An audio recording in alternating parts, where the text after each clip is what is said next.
Hi, I'm Sarah. If you're new here, this is a place where we discuss my stage 4 breast cancer.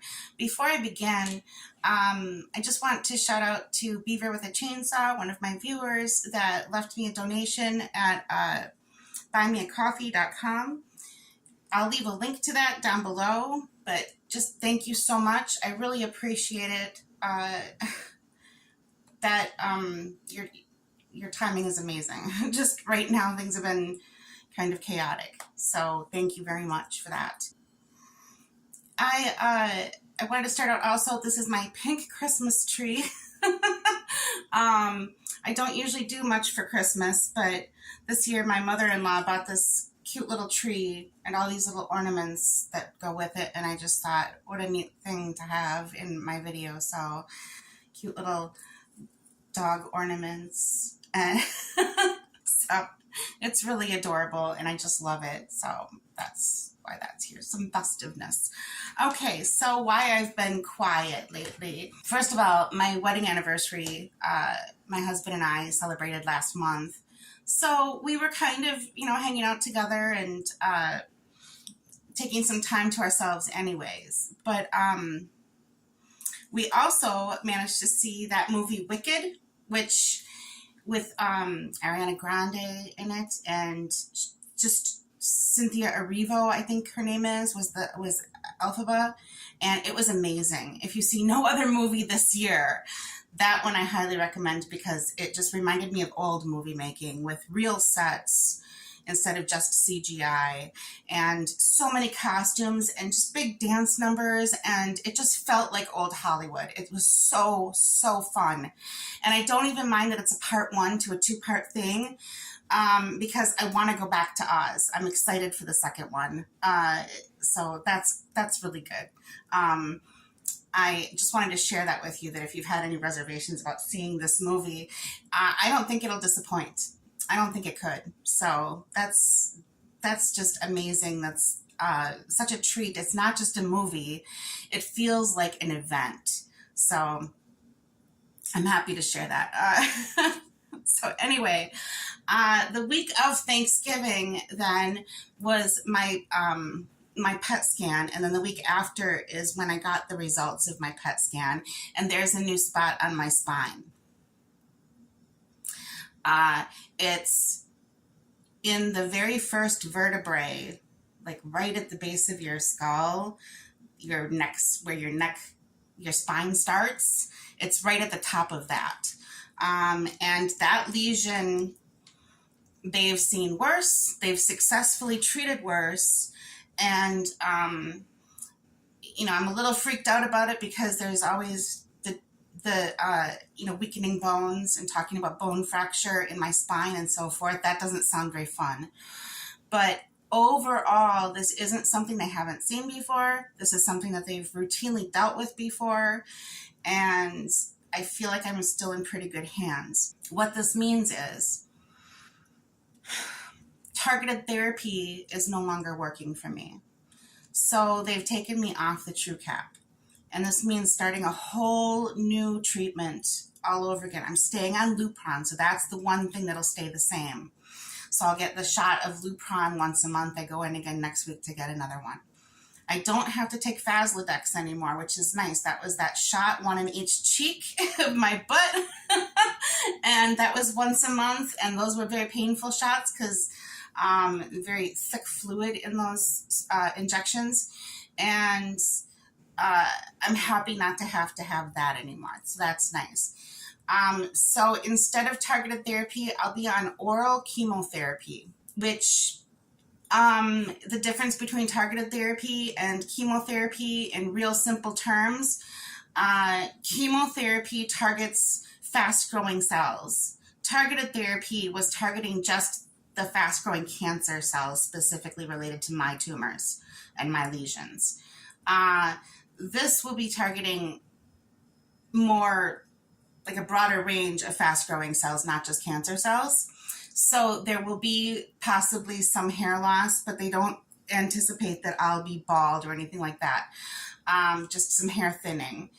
There's a hand-foot syndrome that is a real common side effect, uh, where basically you stay moisturized with urea cream.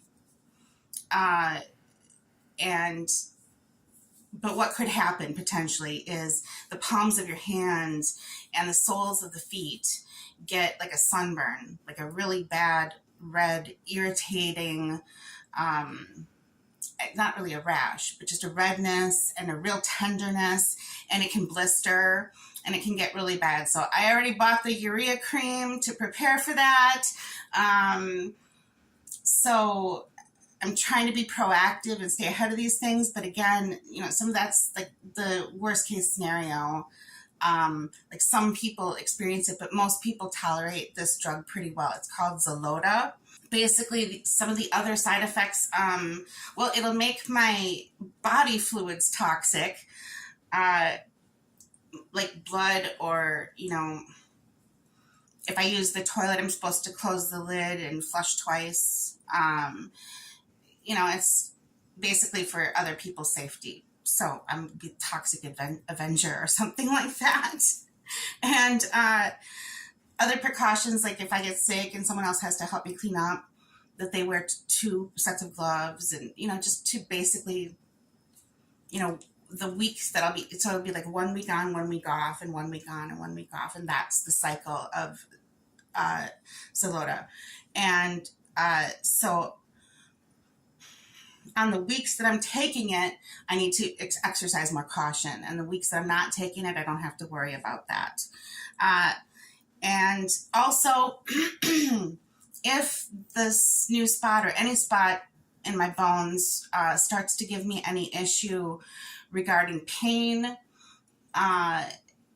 they have radiation that is very pinpointed, very specific, that they can just radiate that little spot to help shrink things. So I've been to see the radiation oncologist, and she and I agreed that I'm going to wait and keep that in my back pocket until I need it. I don't want to do anything I don't absolutely need. So until it starts causing any severe pain, they said it would probably be like in the form of headaches. I've had a little bit of pain like between my ear and my jaw, and they said that's really consistent with the placement of it. And that if that gets any worse, that they have this radiation that they can do. They would take me off of the chemotherapy while I'm on the radiation, do the radiation for a week, and then return me back on to chemotherapy. They ordered this new medication for me, and this Xeloda, and it hasn't come, and it hadn't come to my address yet, and I've been waiting and waiting, and finally I called the insurance company, and they said that it was denied. Guess which insurance company I have? If you guessed United Health, you're correct. This is really awkward because United Healthcare's, my insurance company's CEO, one of their big top guys, was murdered last week by someone who apparently has an issue with insurance companies, corporations in general. Maybe I'm not really sure all of his motives, but I don't want anybody to be angry, but for my medication anyways, but it should be noted that this is a problem that happens. People do get denied, and it's a common enough problem that the chemotherapy that I'll be on they told me if you get a bill for like $2,000, don't pay that. Let us know, and we have grants and programs and things we can enroll you in. They have full-time social workers working at the cancer center because this situation is so common. Unless you have the money, you can't have the treatment. And all that has to be lined up before they can treat you. So it's a struggle. And I know a lot of people that are in favor of this private healthcare situation that we have, but I just think that there should be a public option for people I don't know. I don't know. I don't think that they should be allowed to deny you anything that Medicaid and Medicare would accept. I think there should be a law against that. If Medicaid and Medicare would pay it, then I think the insurance companies should have to pay it. Um, but I don't, so I'm kind of in limbo right now as to when I'm going to be starting my new chemotherapy, how long that'll be. Um, but as of right now, I've been off of targeted therapy now for like a month. So I'm a little bit nervous about that, to say the least. I'm not thrilled about that, waiting and not knowing and being kind of uncertain and being kept in limbo a little bit. But my oncology team has gone to bat for me in the past, and they have, you know, when my insurance company has said no in the past and tried to deny, my uh, oncologist's physician's assistant will call them and get involved, and she doesn't mind giving up her lunch hour to do that. She's like, that's part of my job. I love it. She's like, I'll eat an insurance agent for lunch. So she's she's okay with going to bat for me, and they're fantastic at that. It just, I'm nervous about it because the more time it passes, the more likely that that lesion is to grow and potentially cause pain, so that I would need radiation. But if I do need radiation, it'd be a course of radiation for about a week, 5 days in a row. And the most severe side effect sounds like fatigue. So it doesn't sound like a terrible thing if I do need it. It's scary. It's scary that the word chemotherapy is triggering to me, because these aren't treatments that you stop after 6 weeks or however many weeks your chemotherapy is for lower stage cancers. This is either for the rest of my life or until it stops working. And that would mean my cancer is getting worse. So, but I was on Ibrance. Ibrance is supposed to help reduce the advancement of cancer for at least, for up to 2 years. And I was on it for 4 years and it was working. So I'm hoping for another run like that. The TrueCap, I just wasn't that, the blood sugar alone was just unreal. A normal blood sugar for a healthy person is supposed to be between 70 and 100. And my blood sugars were spiking at close to like 300 sometimes. And it had nothing to do with what I was eating, because it didn't matter if I was fasting or not. So TrueCap really, I couldn't stand it. It made me diabetic. Anyway, and that was with metformin and glimepiride to bring down the blood sugar. And even with those medications, I was still having trouble with the TrueCap. So I'm told that that is a reason why they've taken other people off of that medication. But it's the last targeted therapy that I'll have now for a while. I don't know if I'll be going back on if they find a different targeted therapy someday. I don't know. But this is chemotherapy, and it's a little more serious, it sounds like. But they did say when I went to the education appointment to teach me how to take the medication and how to handle it and everything, because you can't touch it. There's like all this stuff you need to know before you take it. And I don't know. I just lost my train of thought, I guess. I've been doing that lately. I'm a little overwhelmed. Anytime I start a new therapy, it feels like a crash course. Like I've had to, go off and learn something on it, and it's stressful and you don't know if it's going to work, and everything feels like limbo when your whole cancer treatment changes. It's a really, there's scan anxiety, and then there's bad, after after a bad scan, realizing everything's got to change.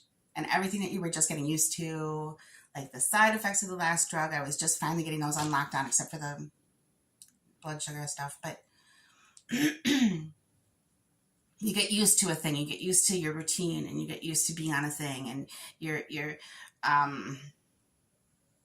all of a sudden got to try this new thing that you don't know anything about, and I got to learn all this new stuff and see how your body reacts to that. And it's nerves. It's a lot of nerves, and I don't want to lose more hair and stuff like that. So some of that's vanity, but some of it is actual concerns. um, but I don't want to sit here and go, oh, poor me, poor me. There's people that have much worse. I realize that. And like I said, they've seen worse and they've successfully treated worse. So I don't want to sit here and be all doom and gloom and scary and whatnot. It's the holidays. So what I would like to do is just focus on the holidays and having a good time. And, if I'm feeling up to it, seeing the people that I want to see and, wrapping presents and stuff like that. So I haven't even begun wrapping presents. Everything, it feels like everything has been just majorly on hold. And so now I feel like I'm just kind of returning to the world of the living again. But yeah, it is a little like that. Like when your whole treatment and everything changes, it feels like everything's being put on pause to learn this new thing. And, just trying to stay positive. It's been hard not to be depressed, but I know I have a family history of that too. And so sometimes I can just say, this is part of my personality, Sarah, stop, you know what this is. And, we've dealt with this for so long before. And, so I try not to let myself dwell there in depression, but it's really hard. I'm taking 2 different antidepressants, to kind of help me with that right now. And they've been helping a lot. So that's, I've been taking Wellbutrin and Cymbalta, and together that's a real big help to me too. So, yeah. So, okay. So when I know more, I'll make another video and let you know. But as of right now, I know what will happen eventually. I just don't know when. So, hey, maybe I'll have Christmas without cancer treatment. That would be nice, right? Maybe. I'm afraid of it getting bigger. But a few weeks shouldn't make that big of a difference. So, my cancer is grade 2, which is not the most aggressive kind of cancer. So, however, but you hear those words like cancer and chemo and all these triggering words, and it sounds so scary, so, but that's kind of where my head's been at, just trying to, working also on, I've been seeing a physical therapist, and she's like, every muscle in your body is tense, girl. So I've been working on relaxation methods and relaxation techniques and trying to get my muscles to relax more. And that's been really helping with reducing pain too. So just the conscious effort to relax is a gift, and a good habit to try to get into, at least for me. This tightness and, having my shoulders up to my ears, and just learning to relax and breathe and not ruminate on dark things or scary questions and stuff like that. If I don't have the answers, it's okay to just say, I don't know, and I'll know later. I'll find out. So, anyway, that's about all there is going on right now. Thank you for watching if you're still here. I really appreciate you taking the time to listen to me just rant on about these things a little bit. And I hope you have a happy holiday. If I have nothing to report before then, have a great Christmas and, winter solstice and whatever you're celebrating. I hope it's full of cheer and happiness and safe. So anyway, please be kind to yourself and others. Bye.